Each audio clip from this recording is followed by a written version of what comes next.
வணக்கம் ஃப்ரெண்ட்ஸ், இன்றைக்கி நம்ம சேனலில் காய்கறிகள் எதுவும் சேர்க்காம பட்டாணி மட்டும் சேர்த்து வெஜ் பிரியாணி எப்படி செய்யுதுன்னு பார்க்கலாம்.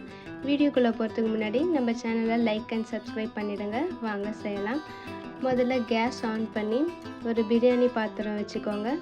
3லேருந்து 4 டேபிள் ஸ்பூன் எண்ணெய் ஊற்றிக்கோங்க. நீளமாக நறுக்கிய 4 வெங்காயம் சேர்த்துக்கோங்க.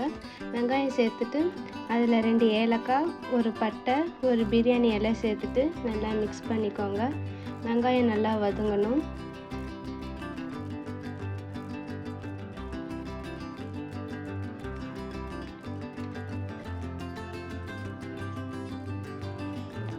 வெங்காயம் நல்லா பொன்னிறமாக வதங்கினதும் ஒரு 3 டேபிள் ஸ்பூன் இஞ்சி பூண்டு பேஸ்ட்டு சேர்த்து பச்சை வாசனை போகிற வரைக்கும் நல்லா வதக்கிடுங்க.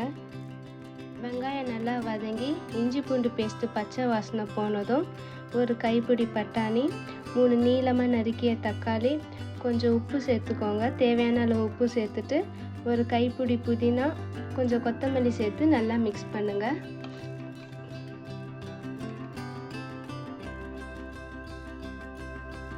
நல்லா மிக்ஸ் பண்ணிவிட்டு கொஞ்சம் நேரம் க்ளோஸ் பண்ணிவிடுங்க. 2 நிமிஷத்துக்கு அப்புறம் ஓப்பன் பண்ணி நம்ம மசாலா சேர்க்கலாம். 2 டேபிள் ஸ்பூன் அளவு ரெட் சில்லி பவுடர் சேர்த்துக்கோங்க. 1 டேபிள் ஸ்பூன் மட்டன் மசாலா சேர்த்து நல்லா மிக்ஸ் பண்ணிவிடுங்க.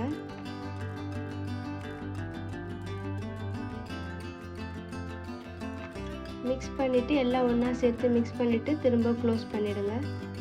2 நிமிஷத்துக்கு அப்புறம் ஓப்பன் பண்ணிங்கன்னா தக்காளி நல்லா குழஞ்சி மசாலாலாம் நல்லா ரெடியாக இருக்கும். ஒரு தடவை கிளறிட்டு இந்த டைமில் 1/4 கப் தயிர் சேர்த்து நல்லா கிளறி விட்டுக்கோங்க.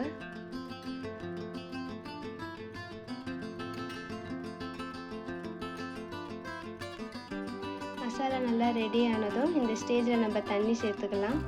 1 கப் பாஸ்மதி ரைஸ்க்கு 1.5 கப் தண்ணி சேர்த்துக்கோங்க. தண்ணி சேர்த்துட்டு நல்லா ஒரு தடவை கிளறிட்டு திரும்பவும் க்ளோஸ் பண்ணிவிடுங்க. 2 நிமிஷத்துக்கு அப்புறம் ஓப்பன் பண்ணிங்கன்னா தண்ணி நல்லா கொதிச்சிருக்கும். இந்த ஸ்டேஜில் நம்ம ஊற வச்சுருந்த பாஸ்மதி ரைஸ் சேர்த்துக்கலாம்.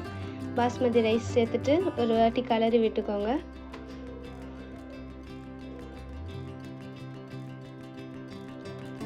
கலந்துட்டு க்ளோஸ் பண்ணிவிடுங்க. 5 நிமிஷத்துக்கு அப்புறம் ஓப்பன் பண்ணி பார்த்தீங்கன்னா தண்ணியெல்லாம் ட்ரை ஆகாமல் இருக்கும். அதை 4 பக்கமாக ஒரு கலந்து விட்டுட்டு திரும்பவும் க்ளோஸ் பண்ணிவிடுங்க.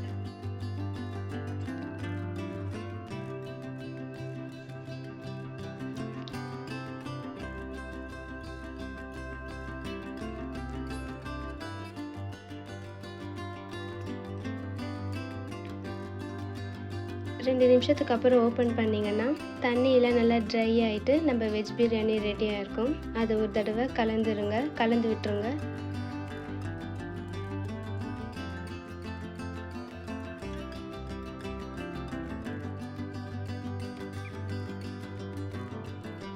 கலந்துட்டு அதுக்கு மேலே தேவையான அளவு புதினா சேர்த்துக்கோங்க. இது ஆப்ஷனல் தான், இது போடணுன்னு கூட அவசியம் இல்லை. திரும்ப க்ளோஸ் பண்ணிவிட்டு இப்போ நம்ம தம் போட்டுடலாம். மேலே ஒரு வெயிட்டான பாத்திரத்தை வச்சு தம் போட்டுருங்க. கொஞ்சம் நேரத்துக்கு அப்புறம் ஓப்பன் பண்ணிங்கன்னா வெஜ் பிரியாணி ரெடியாக இருக்கும். இது குழந்தைங்கள்லேருந்து பெரியவங்க வரைக்கும் ரொம்ப பிடிச்சமான ரெசிபி. நீங்களும் வீட்டில் ட்ரை பண்ணி பார்த்துட்டு கமெண்டில் சொல்லுங்கள். இந்த வீடியோ உங்களுக்கு பிடிச்சிருந்தால் லைக் பண்ணுங்கள், ஷேர் பண்ணுங்கள், கமெண்ட் பண்ணுங்கள். மறக்காமல் சப்ஸ்கிரைப் பண்ணுங்கள். அடுத்த வீடியோவில் பார்க்கலாம்.